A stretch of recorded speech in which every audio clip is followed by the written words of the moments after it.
I know you bitches are going through breakups. Like, left and right. I know. The streets are crazy. Yeah, and I know the streets are crazy. Mhm. So I know some of you bitches are missing your exes.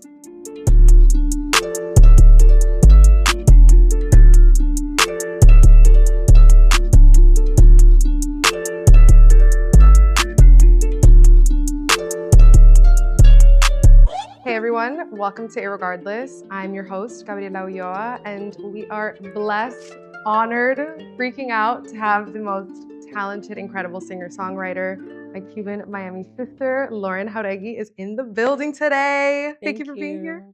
Thank you for having me. We were just talking about this, but we went to high school literally next door to each other. We did. Like, girl, on the same block next door to each other. On the literal same block with the peacocks walking back and forth. Screaming. Yelling, Pokemons. Top of their lungs. I always love finding like Miami people, not in Miami, you know, but actual Miami people, not like Fort Lauderdale people who claim they're from Miami. People though always ask me if it was crazy growing up in Miami. Mm-hmm. They asked me that too. Yeah. What's your answer for that? I loved the bilingual culture. I didn't realize how special it was until I left, because it was just something that was a part of my life. I'll never forget the first time I encountered an old person outside of Miami, and I tried to speak to them in Spanish because I didn't even think twice. I thought all old people are Cuban, like, duh. I mean, yes. So I literally, like, I remember talking to them in Spanish, and the lady looked at me and she was like, "Excuse me, I speak English?" And I was like, "My bad, mommy." Like, I really had no idea that old people spoke English. Like, I thought it was just I didn't know. You guys weren't all Cuban. That's crazy. It really hit me when I left Miami and I was like, oh, I mean, the name of the show, Irregardless. Hello. I thought that was a word until I was 18. It's great. Thank you so much. Yeah, I love it. I feel like it represents Miami very well. Girl, thank you. I'm proud of you. So for the people that don't understand it. Okay, another thing about Miami, loves to gossip. City of Chisme. COC. The bane of my energy, but yes. It doesn't matter where you were raised. Every city has their own brand of this, of people trying to tell you who you are in the midst of you trying to figure out who you are. Yeah, I feel like that's human nature by design. How do you remain centered in who Lauren is in the midst of all that noise? I feel like there was a switch that happened in me at one point, because I used to care a lot about what people thought about me, and I still do in some regards, to be fair. I haven't rid myself completely of that, because I feel like human beings are relational beings, societal beings, social beings. They want to relate to one another. They want to be loved, feel loved, express love. And I feel like sometimes the whole like chismeria makes for like unsafe community in some ways, because, you know, somebody will be like, "My God, you're so dope, you're so beautiful, you're so cool, da da da da da, I admire you, you're all this stuff," and then behind your back talk crazy shit. I've definitely encountered the phenomenon of people thinking they know me, like having like a parasocial relationship with me.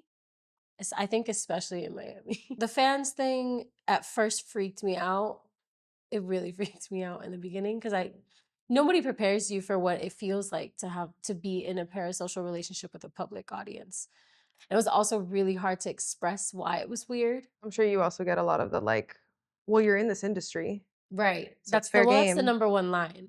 Is like, well, you deserve abuse because you've chosen abuse. You've chosen an abusive career. And to that, I would just say every career path could be abusive if we don't allow for boundaries to be real for the person who's being harassed. And I think with celebrity culture and fame culture, violating boundaries is actually like a money-making process for a lot of people. There's a lot of extractive forces coming at you from different angles, because even sometimes from a fan's perspective, you know, encountering you is social currency for them, because they can post a picture with you and then they're the closest fan to you because they got a selfie with you because they showed up to where you live.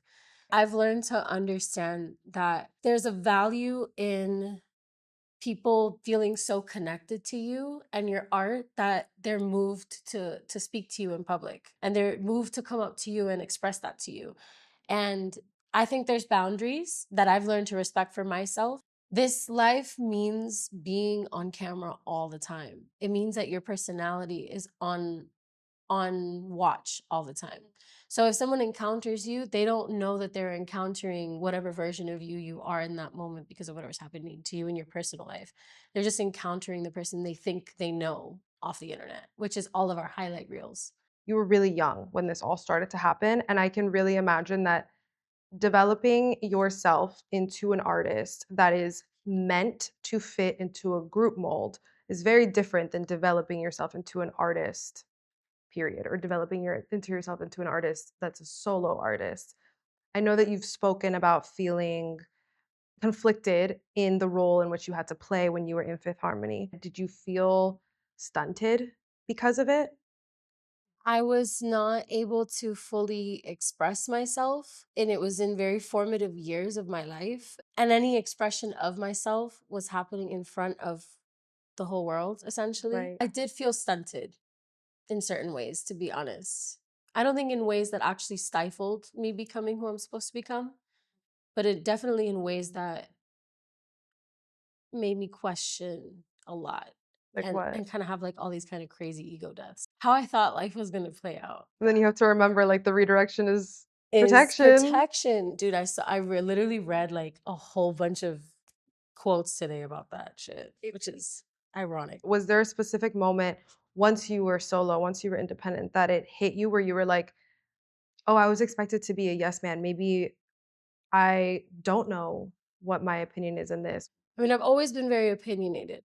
I've always known what I like and what I don't like. The thing with being in the group was that my opinion wasn't the driving force of the creative direction. So I couldn't express myself as an artist. I couldn't express Lauren as an artist because I was a part of playing Fifth Harmony as an artist, which was very disconnected, I think, from my own vision for my artistry. Like very disconnected. Like I had no plans to be in a pop girl band at all in my trajectory of like how I saw my music career going. If I even saw that music career, you know what I mean? Because like my mom was training me for college from the get. I didn't have a lot of time to really figure out my plan. I auditioned for X Factor and was like, "Waka chifla, lo que pasa." You know what I mean? Like, my dad's gonna take me because he wants to teach me a lesson. Like he wants to teach me a lesson about how hard it is to break into this industry. That's why my dad took me to that Really? audition. Did he tell you? Did you know that when you went Literally. in? Well, yes. Yeah, like a part of me did know that, but I didn't care. I was Delulu, bro. I love little me. I wish I could go back to little me and be like, yo, give me some of you. Please give me some of your Girl, magic. And she was prepared. When you're trying to pursue your dreams, everybody and their fucking mother is gonna tell you why you can't do it. And every time they're projecting onto you their own fears and their own limitations within their realities, like what they couldn't do. They're telling you it's you that can't do it. They present it to you in such a way where it's like you're actually limited. And if you don't have a strong sense of self, those words bleed in and they wound your dream. They wound your ability to focus on the fact that like, nah, bro, this is what my heart is telling me. Like, this is God talking to me. Like, I was in my little backpack and with my sneakers just in case. And I was like, I'm the one. And they would always ask, they'd be like, oh, you know that it's like 1 in a million, right? Like chance that you're gonna even get this or be anywhere near that stage and stuff. I was like, yeah, I'm the one. Yeah. Like, Literally a masterclass in the manifestation. Lulu. Cause what the fuck do you have to lose? You know what I mean? It's Yeah. like, I'm gonna try this and we'll see what happens. And maybe people will like how I sing. And I like how I sing. My abuela likes how I sing. My dad says I'm kind of good sometimes. My dad was like my corrector though. He would hear me singing Whitney Houston off key and be like, hey yo, rein it in. That is flat as fuck. No, stop. Really? Yes. Oh my God. Especially because, dude, I took over the house when I would sing. I would literally be in the shower at like super late at night because I would always Yeah. do my homework late as hell. And like I would just be doing a whole concierto, bro. Like a 30-minute concert back to back At 10 p.m. at 10 p.m., bro. Everybody's trying to sleep. And your dad's like, you're flat, fix it. My dad is walking in like, hey, you're sharp. Try again. He's a musician, right? Yeah, he is. He plays the drums and he plays the piano and he sings as well. Do you think that there was a little bit, because you're saying like when people tell you things are really, really, really hard, it's because that's been their experience. You think that was coming through in him when he was telling you, this is really hard, don't get your hopes up? Yes and no. I feel like there was a part of him that was like, Like in his mind, that's protection, just in case it didn't happen. Because I'm a hard dreamer. Yeah. Like when they told me I didn't get through in that last round of boot camp before they brought us in Yeah. to make the group, I've never cried so hard in my life, and I've never had a camera put in my face so fast with snot dripping down my No. nose. Like, bro, like ugly cry, like full blown sadness, heartbroken on the floor because I had given my whole soul to that shit. And they said, doesn't matter, we're getting the shot. Doesn't matter. Okay, you said something when we were talking about the group, and you were saying how your creative vision was not the priority. Well, duh. Duh. Yeah, no. Yeah. And I didn't expect it to be Of honest. course. I think that was one of the biggest qualms that I had when it began, was that I knew I had to compromise whatever the fuck it was that I was dreaming up, because I didn't even really know. And that's what I got to know once I became a solo artist, was that I would get in a studio, and I still can get in a studio and I can write whatever. I'm genreless as a human being. Like, I'm not restricted in terms of what comes out of me when I create. Capitalism sucks because everything is so commodified and labeled and designated and boxed. And I sound like every other artist there ever was when I talk about that, because we're not meant to fit into these rigid spaces that are designed to compartmentalize us. We're meant to create. We're not really machines. Is that one of the reasons why it's so important to you to be an independent artist? Yeah. It's why I've swallowed every fucking obstacle that's been tossed my way for the past 4 years. You gotta follow the money. Whoever gives you money, wherever the money comes from, that's who you gotta appease. Because at the end of the day, people are investing in you on more terms than just your creativity. They're betting on whether or not you can sell things, sell your personality, sell your music, sell tickets, sell whatever, merch. I just feel like there's nothing more valuable to me in this process of being an artist in front of the world, especially with all the creative control that I had to give up during the first 6 years of my career. I made a promise to myself that I would not compromise that anymore. And through my experience, I've just learned that that's not a viable option, to not compromise if you're in the system. I actually feel like going independent was kind of like, again, Mr. Lulu, because I was like, listen, if I'm gonna do music, I need creative control. I need to say what I need to say in my music. I need to be able to bend genres and create whatever the fuck comes to me and whatever makes me feel something, because that's what I'm driven by. I'm driven by what makes me feel something. What song can I write, or what way can I phrase this within a 3-minute time frame or 4-minute time frame, where I can make myself understand this emotion that I'm having, make myself understand this life thing that I just went through, or that life thing my friend went through. And that to me is more important than some fuckers making a bunch of money off of me if I'm successful with that record that they know is going to be a hit. That's so generic that anybody could sing.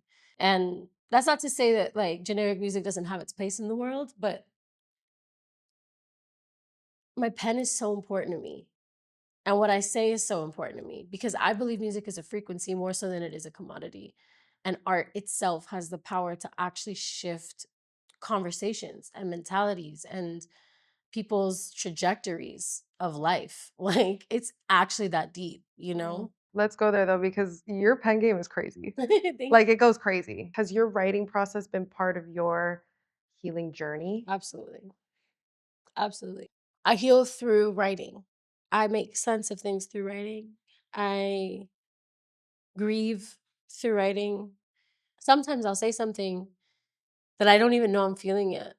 But then at some point in my life, I'm like, oh shit, this is applicable now. And that's why your music is so universal. Then when you give it to us, when you give it to the world, it takes on a whole new life, depending on how the person is receiving it. Literally. That's my favorite part of it, to be Is it? honest. Yeah, because when people come to your shows, they're singing those lyrics back to you for their own reason. And that to me is the most beautiful part about all of this, is because we're all feeling our emotions together for our own reasons, which just brings us together and allows us to see the humanity in one another. I want to run through some of your lyrics. Go. Can we? Let's do it. Because you have some bars, and oh my God, thank you. we're not. I set the record straight is a crazy way to say it, but like, let's just hear the intention behind it. Okay. When it was written, we're starting with an oldie but a goodie. If your mind, body, soul in a line, I don't need you messing with mine. 50 feet. Out of sight, out of mind. Tell me that. What was going through your head there? If you're going through some shit and you're not squared away, you're not in alignment, you're not tuned, Sure. that's your business. You're wise. Thank you. You're It's very not me. wise. Our egos get in the way, but like I really deeply feel like creativity is like a pool that we all tap into and are vessels for, and kind of we channel. I mean, I said that to you when we had our little breakfast beach day. I was like, when I hear you talk, está tan claro. It's downloads. Like you just, and there's not a lot of people that you meet that you hear talk like that, where you. it's just like embodied through you. It's really cool. Thanks. This next lyric, Lauren, I remember when I heard this song. First of all, it's a bop. Second of all, I heard this line and I think I like yelped because I was like, just identified deeply. You say, level that tone. I knew you were gonna say this one. Because it's so good. I knew it. Go. What is it? You want to finish the lyric? No, go ahead. Level that tone. I ain't your daughter. Bitch, I was raised by Caribbean water. Lento. Was someone like doing you wrong? Yeah, don't talk crazy to me. I am not your daughter. I am a woman of the Caribbean oceans. Don't She raised you to be a fighter. Cuidado con esa lengua. Uh-huh. You don't realize. They don't know. This one, short and sweet. In your new song, in Burning. Okay. I'll take all your shame. That line to me was really powerful because it immediately took me to a place of feeling so held and seen by a partner and by another person, because I think that's a really powerful statement of, you know, what a burden that shame can be. Let me hold it for you for a second. I see. This is why I love art, because that's how you interpreted it, right? Yeah. That's not how I meant it. How'd you mean it? But I love that interpretation. I actually think that's beautiful. So the whole entire song is a metaphor for Catholicism and like being religiously devout. But this religion is a woman. I'll take all of your shame. Like, I'll take it. Like, I don't give a fuck. Go ahead and shame me. Like, this is just how I feel and this is who I am. If that's what your religion tells you, if that's what it says that I'm going to hell, then I'll burn at the stake. Thinking back to where we grew up, it's not a very tolerant place. You know, No. in a whole lot of ways. No, it's not. That wasn't. How was that for you when you were trying to figure out your own identity? I honestly didn't really talk about it at all until I like got outed. So it was like very much a secret for me. And it was also very much something that I had a lot of shame about. That's why I wrote that song, because it was like a kind of purging, if you will, burning of these thoughts and these kinds of conflations of it being wrong, and internalizing that to such a serious place, you know, where like it affected me being able to genuinely express myself as a person. How did you begin to even unravel that? Fell in love with my best friend. Yeah. And you know, ironically, I didn't even like high key didn't even think about being gay. I didn't think that I was queer at all. I thought I was straight as hell. And then she kind of like just flipped everything on its head for me.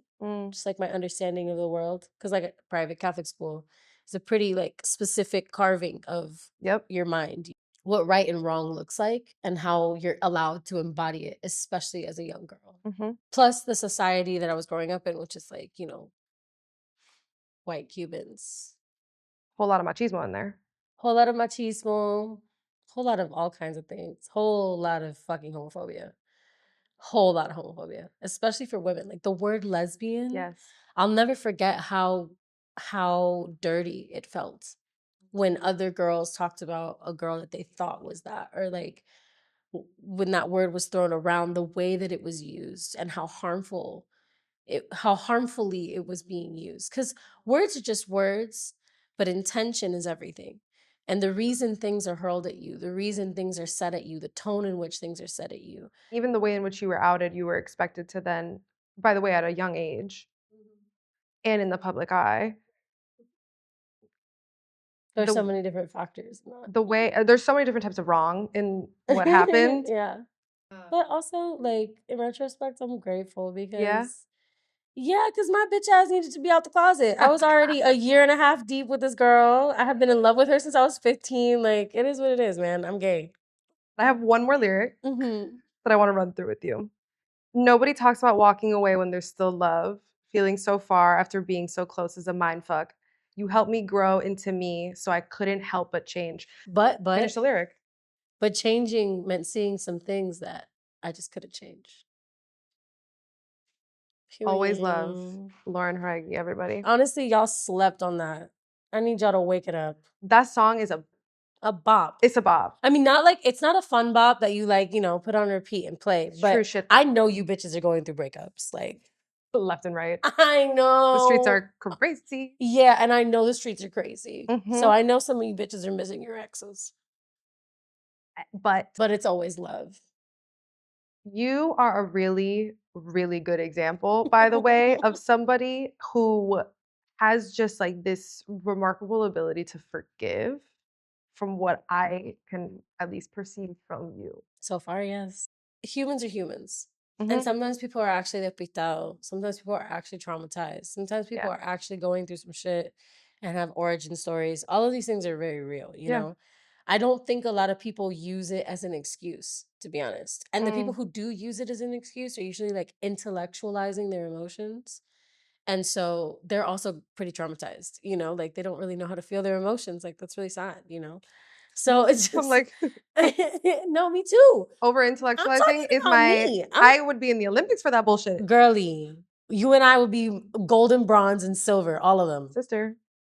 Gold and silver, specifically, though. Right.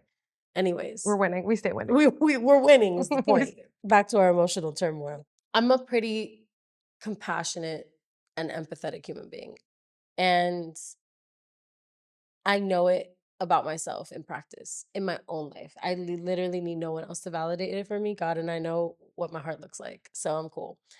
But I have done a solid amount of forgiving of some seriously heinous individuals.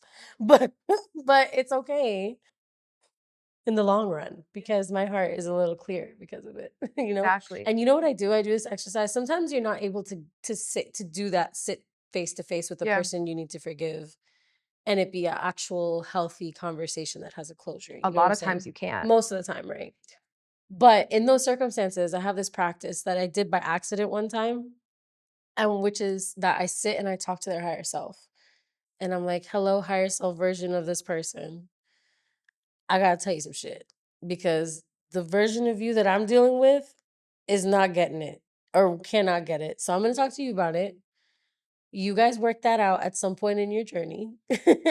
But just know that I forgive you.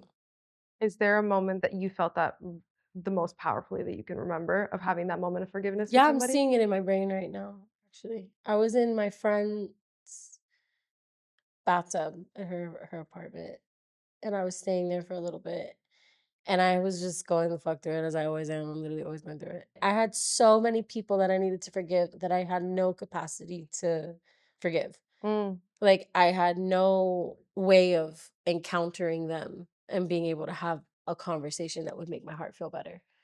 So I was like, okay, I have to do something about this. So what the fuck do I do? And that was the first time I ever did it. I was doing like a full moon bath and I had my crystals in my bathtub with me and everything. I was like on some serious woo shit. And I was like, I need to speak to their higher self. I need to just call in their higher self and talk to them because they'll understand me.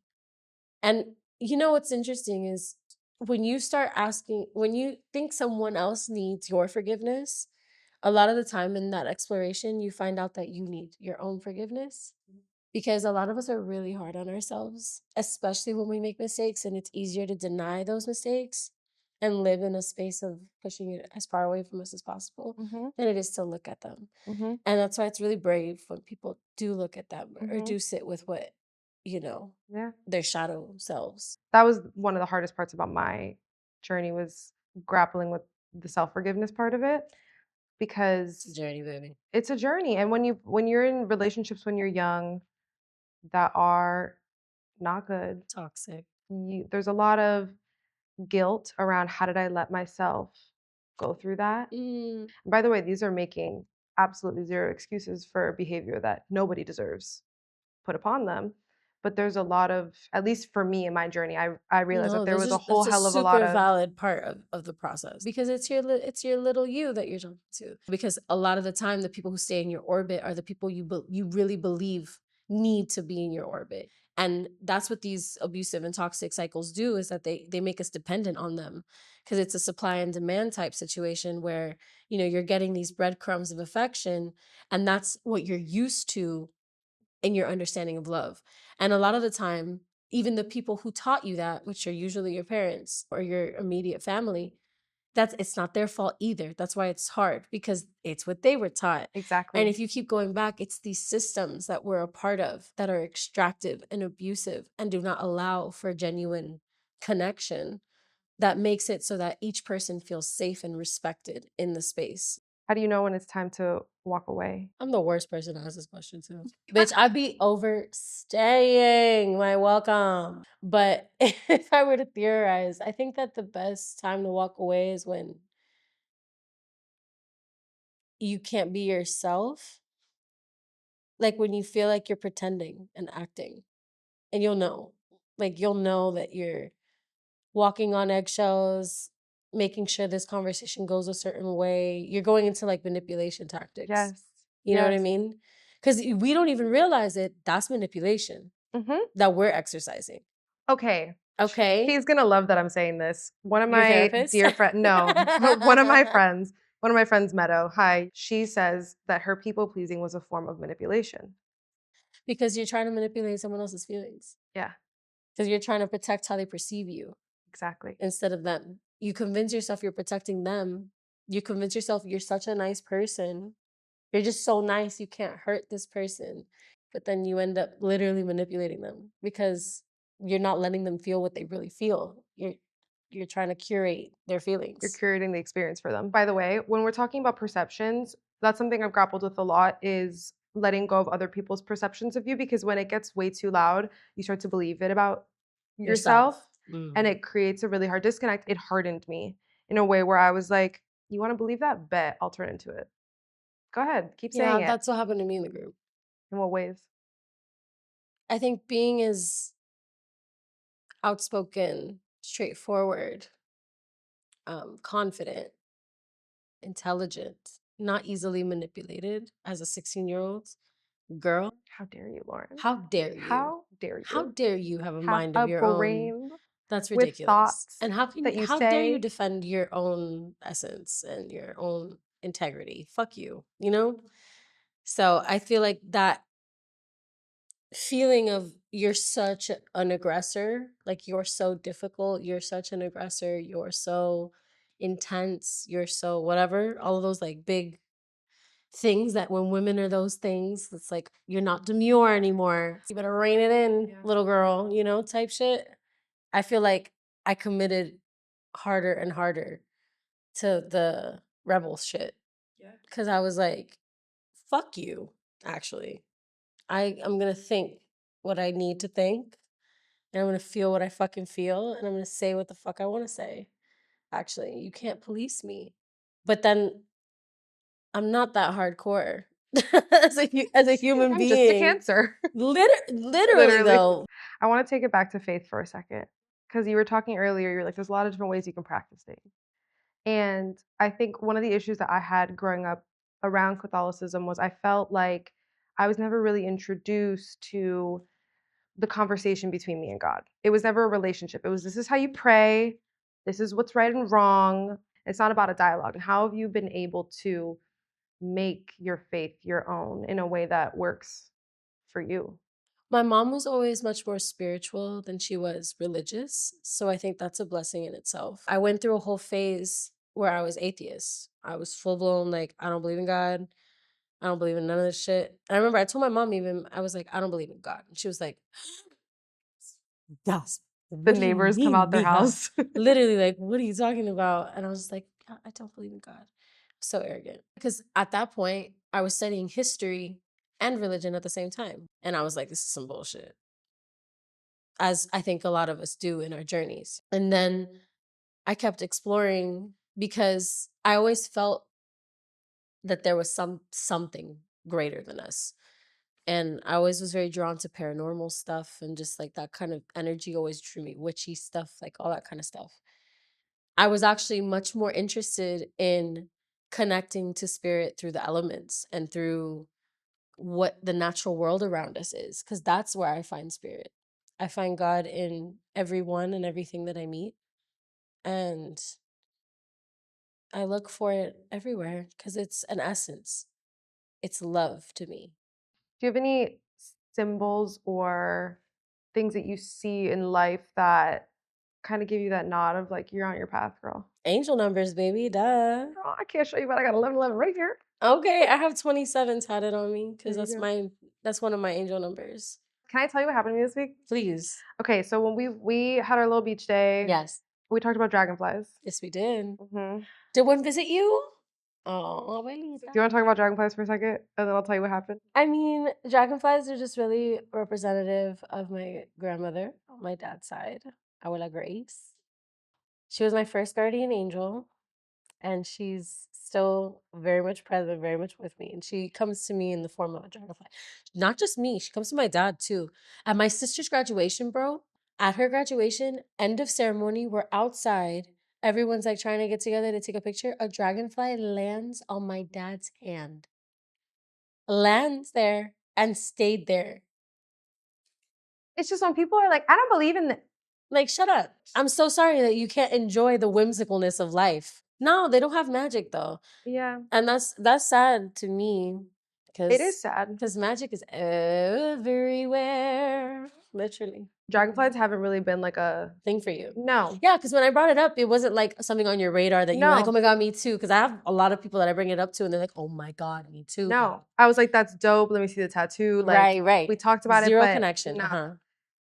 So yesterday, during the day, was home, looking through my little questions, and I shit you not. No. I'm like thinking about like the symbolism question. I look up and just right at my window, one just floating right there, a dragonfly floating. So that happens, and I was just like affirming and just so grateful that I got to do this with you. And then yesterday we were here setting this up, and I'm driving home through downtown. You know, I'm just trying to process what's happening today and all this stuff. And so I'm driving home, silence, and I pull up, and there was like really no cars around me. And I could not tell you where this was coming from, Lauren. Like, hands like on my heart. Like, I have no idea where it's coming from. Work from home is playing outside. Shut up. Like just outside the car? Yes, like it wasn't somebody else's car. Crazy. Like it was coming from like someone's like boombox type vibe. Oh my God. When that stuff happens to me, like I'm not even. I've gotten to a place where I'm just like, obviously, Oh, thanks. like yeah, like thank you, like I know you're there. Thanks. It's an avocado. It's an avocado. Thanks. Like that was really the moment where I was That's like, me with all the signs. Honestly, I've been a little disrespectful though, because I for sure have been getting mad angel numbers this week. I feel like they've been like, yeah.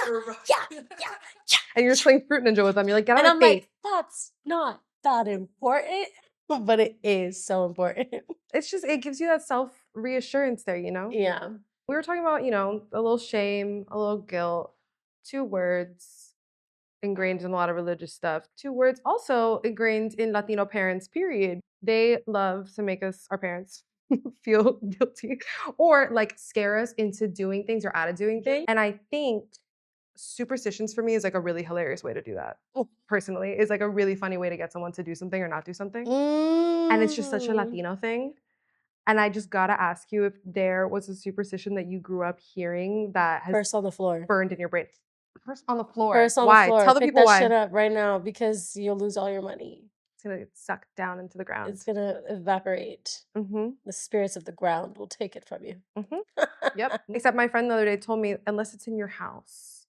Bolo. That's what I said. I said, you're just being lazy, Mija. Just put it on the freaking chair. You're working on your first album. It's really exciting. Congratulations. Thank you, girl. Has anything stuck out to you about this specific creative process versus the other ones? It's so dragged out. Like the first two EPs should have been my first album, like together. That's not how life worked it out. So now I'm writing new songs, like I'm a new person. And I have some stuff from the past that I'm plucking in. Yeah. I've come to realize that my practice right now is very loose in the sense of like, I work with who wants to work with me. We get in, we make whatever comes out. And if it works in the context of what I'm creating, then great. If it doesn't, then it's just sitting in the vault. I think that the whole thing in my life right now is people not understanding who I am. What do you want them to understand? I'm a lyricist. The vibe is always going to change because I'm not looking to sound like something. You said something too about the importance of who's around you, right, when you're making this art Mm. and the collaborative process of what that can look like. And I can imagine that that's a really intimate thing, is the people that you're choosing to bring into your projects. When you brought Ty back into your Mm. into your album, I'm like, listen, But your ex. but your ex. So what was that like bringing? No, but for real. Ty and I made that song actually when we were still together. Okay. And so I brought it back because the song's great. And Ty and I have always been on good terms. We broke up, It's but always love. It's Always Love was about him. Yes, it was. I know I'm like one of those bitches that's like, yeah, I wrote this song about you. So if you know, I know, he knows, we all know. So Right. no one's weird. It wasn't weird. I let him know the song was gonna come out and he was super happy about it because he's a music guy. He loves music. He's not as driven by his ego as a lot of men in this industry are. And that's not to say he isn't in the ways that he needs to be, but more so just like he's not trying to go out of his way to make me feel small because he used to fuck with me. Like he has respect for me as a person. I have respect for him as a person. We love each other genuinely. Do you think that grew after the relationship ended? No, dude, he was so incredibly supportive because him and I were dating at the beginning of me leaving Fifth Harmony, Right. or us disbanding.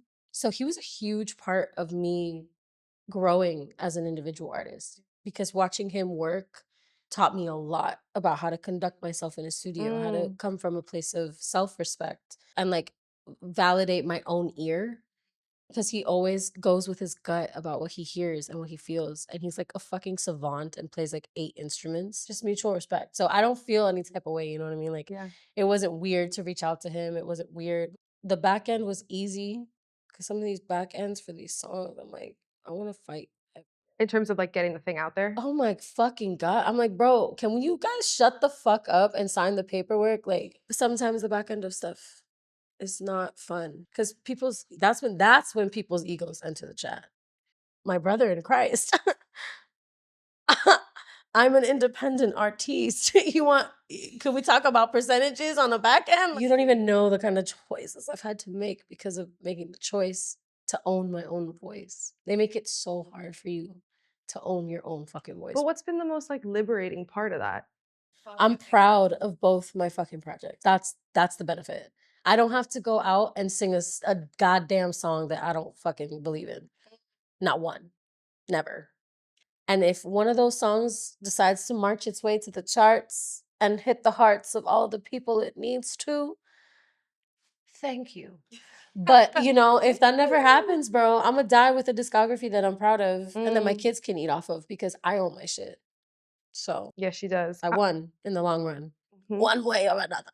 It's a good lesson for people, honestly, to know that are getting into the industry to have that. Yeah, I think a lot of people are a lot more awake to it now. But I remember, I don't know how old you were, maybe 18, 19-year-old Lauren on a stage. I've seen the interview. Hey, Lauren, if you're letting a fan know, like, I want to get into the industry, what's Read your your advice? Read your contracts. contracts. That interview was on live television. And if you look And at you didn't me, skip I a literally beat. answered that question from full-blown lethargy. I was literally looking at like a dot on the floor when I said it too. I was like, read your contracts, and I'm gonna stick beside it. I'm gonna stick beside that advice because, bitch, read your contracts or find someone who can read your contracts. Yeah. And who you hire. Don't let nobody hire your lawyer for you. Mm. Bars. Okay? I want to play a little game. You're going to give me 3 songs. Okay. Okay? Yours or anybody else in the world. Song with best lyrics. Song to shake your ass to. Best song to shake your ass to. Gasolina. Obvio. Bye. Yeah. Se acabó el Se show. acabó eso. Best lyrics. Get Best outta here. lyrics? Yeah. Always Love. You heard it here first? Or 50 Feet. SZA. I can't pick because it's the Control album. And Summer Walker's lyrics. I can't. Summer kills me. Sexual Awakening song. Special Affair by Sid. By the internet, excuse me. I respect these answers. I kind of ate. You did eat. Do you want to know my Sexual Awakening song? What's your Can I tell you? song? Because Tell me all 3 of yours. What are yours? Okay, so best. I'm like, okay. Of course. Twist my arm. Best lyrics. My answer was similar to you in the same of like whole album. I think anything Miseducation of Lauryn Hill. Ooh, 8. Best song to shake your ass to. I feel my gut answer was Atrévete. Calle 13. Oh my God. But if I'm being real, I'm like probably rapping every word to that song. I don't really know if I'm shaking my ass because I'm busy, you know? Sexual Awakening song, Christina Milian, Dip It Low. Period. When I tell you guys. Period. Wait, Niche. okay, no, I'm going to change mine then. The music video. Mine is Loosen Up Your Buttons. Girl. By the Pussycat Dolls. I wanted to be them. No, the choreography that I did to that song. Guys, like, it in my brain this hit is me. Sexual. No, like, I will grow up to be hot. Oh, period. It's like, what I was like, a women can be hot. Christina, look what you did for the younger generation. And another Christina Aguilera, Dirty. Dirty. Christina Aguilera, Dirty changed my life. Changed my life. Period. I could talk to you for 101 hours. And I kept you long enough. It's giving in the sala. It's giving in the sala. Thank you so much, because that was the point. But I just want to tell you, one of the reasons I really wanted to start the show was because when I think about our ancestors and our families, they've done a whole lot to get us to where we are today. And I think that we are part of that legacy for them. And I think sharing their stories and sharing our stories is continuing on that legacy. Amen. And so I want to ask you today to end our convo. What does legacy mean to you? For me, legacy has a lot to do with how people feel around your essence and feel you through your work. So your art, your expression, your gifts, and how you share them with the world, like, that's your legacy. How much you use up your gift while you're here. Well, your essence is beautiful.